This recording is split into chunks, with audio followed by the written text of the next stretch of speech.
ओम नमः शिवाय। आइए सुनते हैं मौना पंचमी या नाग पंचमी की यह कथा। प्राचीन काल में एक सेठ जी के 7 पुत्र थे। सातों के विवाह हो चुके थे। सबसे छोटे पुत्र की पत्नी श्रेष्ठ चरित्र की विदुषी और सुशील थी, परंतु उसके भाई नहीं था। एक दिन बड़ी बहू ने घर लीपने को पीली मिट्टी लाने के लिए सभी बहुओं को साथ चलने को कहा। सभी डलिया और खुरपी लेकर मिट्टी खोदने लगी। तभी वहां एक सर्प निकला, जिसे बड़ी बहू खुरपी से मारने लगी। यह देखकर छोटी बहू ने उसे रोकते हुए कहा, मत मारो इसे, यह बेचारा निरपराध है।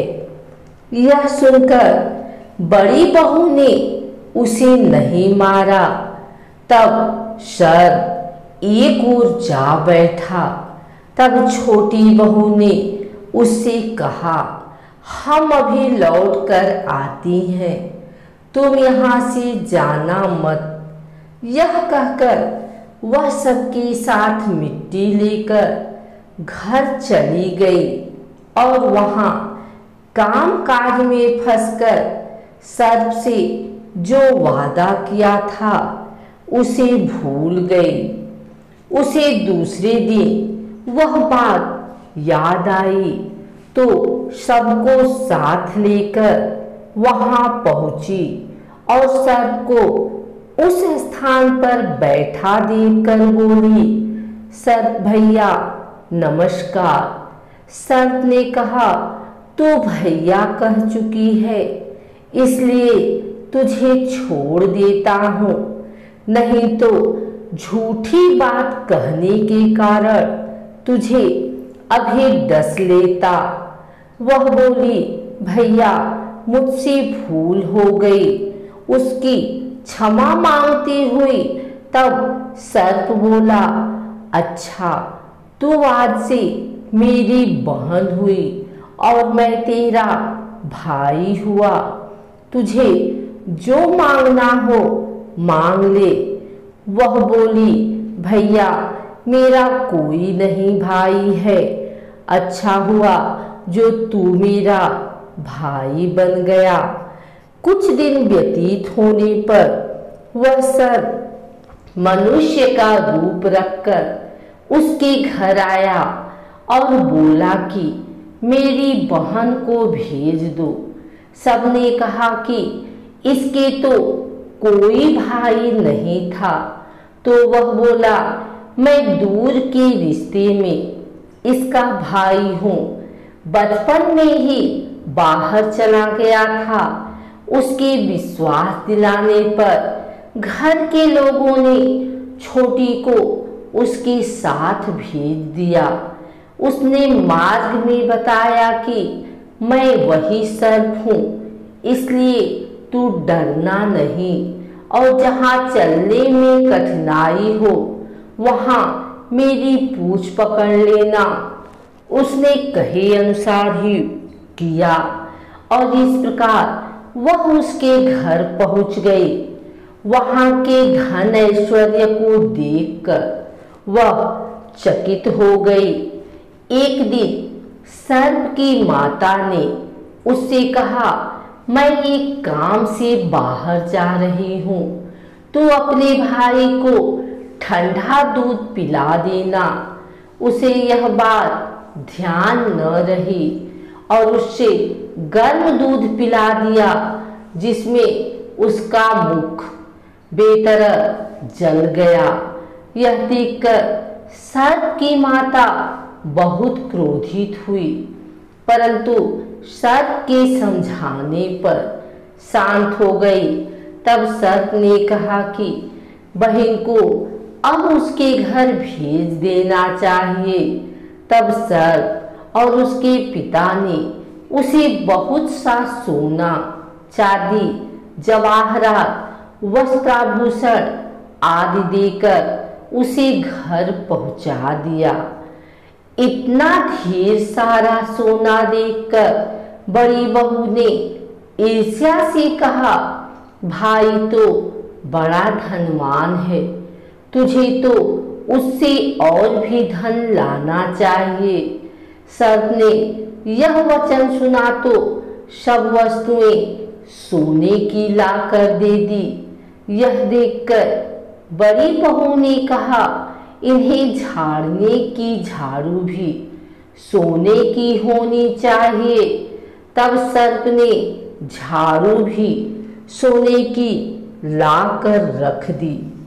सर्प छोटी बहू को हीरा मणियों का एक अद्भुत हार दिया था। उसकी प्रशंसा उस देश की रानी ने भी सुनी और वह राजा से बोली कि सेठ की छोटी बहू का हार यहाँ आना चाहिए।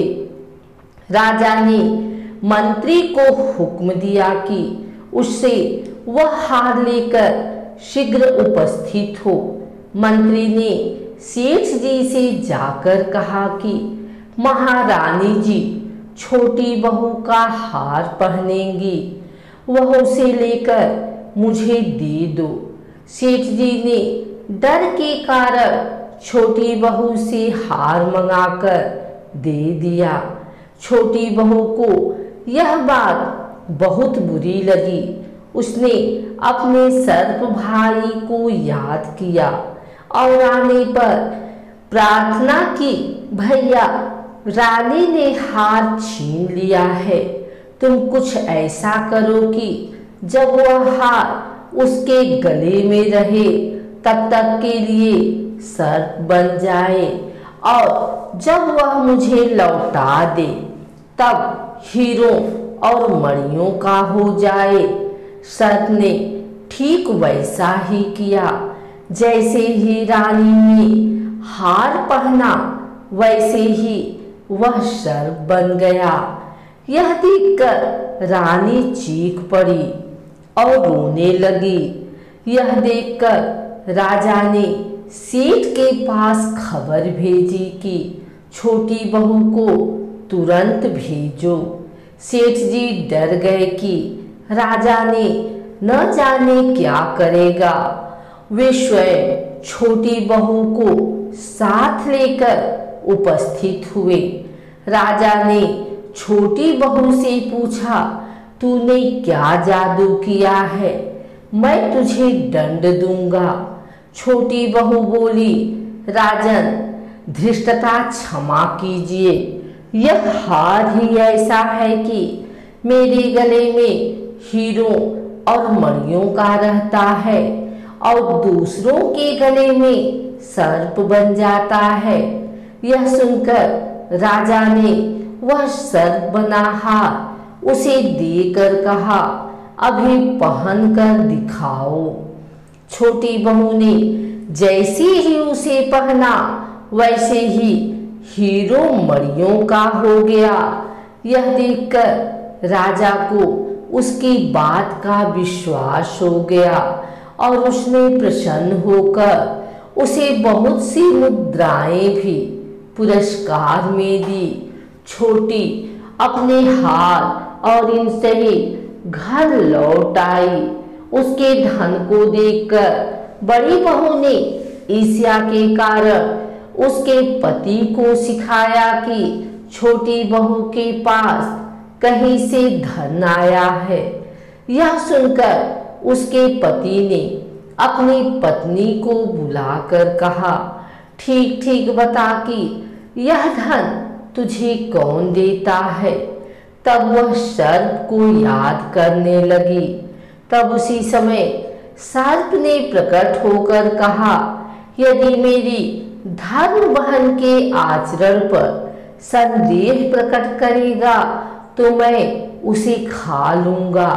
यह सुनकर छोटी बहू का पति बहुत प्रसन्न हुआ और उसने सर्प देवता का बड़ा सत्कार किया। उसी दिन से यह नाग पंचमी का त्योहार मनाया जाता है और स्त्रियां सर्प को भाई मानकर उसकी पूजा करती हैं।